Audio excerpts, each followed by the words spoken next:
कि नंबर छठवीं है, भगति भजन हरि नाम है, दूजा दुख पार, मनसा वाचा कर्मणा, कबीरा सुमिरण सार, कबीरा कबीरा सुमिरन सार। शब्दार्थ दिया गया है।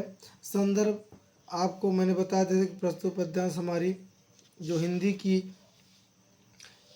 की है, ठीक है फ्रेंड्स, उसी से उद्धृत अगर लिखा जाए तो प्रस्तुत साखी हमारी पाठ्य पुस्तक के काव्य खंड के साखी से उद्धृत है।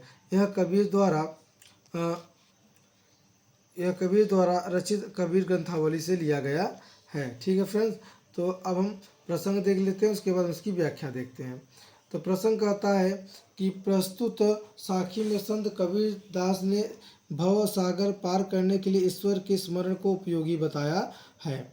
अगर व्याख्या देखते हैं तो व्याख्या क्या कहता है कि संत कबीरदास जी कहते हैं कि मनुष्य के लिए परमात्मा की भक्ति और भजन नाव के समान उपयोगी है। परमात्मा की भक्ति और भजन के अतिरिक्त अन्य सभी साधन दुख से परिपूर्ण है। इसी भक्ति रूपी नाव से सांसारिक दुख रूपी सागर को पार किया जा सकता है। इसलिए मनुष्य को मन वचन और कर्म से हरि नाम का स्मरण करना चाहिए।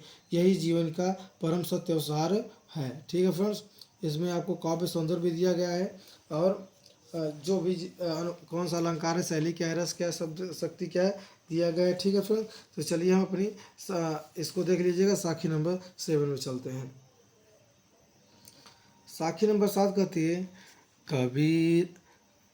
कबीरा चित्त चमकिया, चौदिसी लागी लाई, हरि सुमिरन हाथ उघड़ा, बेगे लेव बुझाए।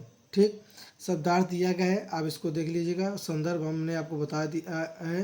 प्रसंग इसमें है कि प्रस्तुत साखी में संत कबीर ने संसार के दुखों से मुक्ति पाने का एकमात्र उपाय ईश्वर का स्मरण बताया है।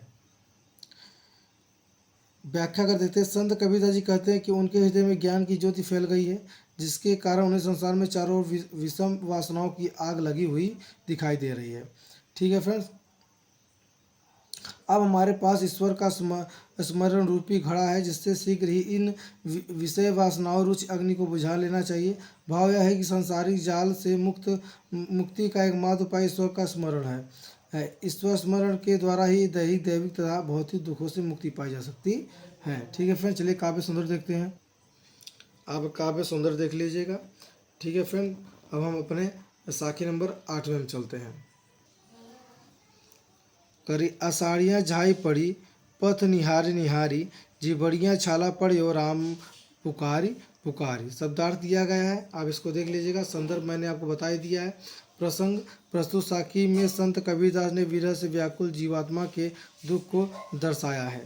ठीक है फ्रेंड्स, व्याख्या देखते हैं। व्याख्या कर रहा है कि कबीरदास जी कहते हैं कि परमात्मा रूपी प्रियतम की राह देखते देखते मेरी आंखें थक गई हैं कि अब उनके सामने अंधेरा छाने लगा है और उनका नाम पुकारते पुकारते जीभ में छाले पड़ गए हैं। मेरी व्याकुलता दिन प्रतिदिन बढ़ती जा रही है और अभी तक परमात्मा ने मुझे दर्शन नहीं दिए। मैं निरंतर उनके नाम को पुकार रहा हूँ, परंतु उन्होंने मुझ पर अभी तक कृपा नहीं की है। काव्य सुंदर दिया गया, आप देख लीजिएगा इसको। ठीक है फ्रेंड, चलिए साखी नंबर 8 देख लेते हैं, अपना 9 देख लेते हैं। झूठे सुख को सुख कहे, मानत है मन मोद, जगद चबैना काल का, कछु मुँह में कछु गोद, कबीरा कछु मुँह में कछु गोद। शब्दार्थ दिया गया है। संदर्भ आपको बताई दिया गया है। प्रसंग है कि प्रस्तुत साखी में कबीर जी ने सांसारिक सुख एवं वस्तुओं को नश्वर बताया है। व्याख्या देखते हैं। संत कबीरदास जी कहते हैं कि यह जीवन रूपी संसार क्षण भंगुर तथा नाशवान है, लेकिन फिर भी मनुष्य भौतिक सुख साधनों के उपयोग को ही सच्चा सुख मानता है। वह मोह माया के झूठे सुख को ही सच्चा सुख मानते हुए आनंद की अनुभूति करता है। यह संपूर्ण संसार काल अर्थात मृत्यु का चबैना है, जिसको वह निरंतर चबाकर समाप्त कर देगा। इसने कुछ चबैने चना को अपने मुख में रखा हुआ है तथा कुछ को नष्ट करने के लिए गोद में समेटा हुआ है। अर्थात संसार को नष्ट करने का काल का यह कर्म निरंतर चल रहा है। अंततः मनुष्य को भौतिक सुखों को त्याग कर ईश्वर शक्ति में सच्चा सुख अनुभव करना चाहिए। ठीक है फ्रेंड्स, इसमें काव्य सौंदर्य दिया गया, आप देख लीजिएगा। मिलते हैं नेक्स्ट वीडियो में साखी नंबर 10 के साथ। तब तक के लिए जय हिंद जय भारत। अगर चैनल अच्छा लगे तो लाइक और सब्सक्राइब जरूर करिएगा। धन्यवाद।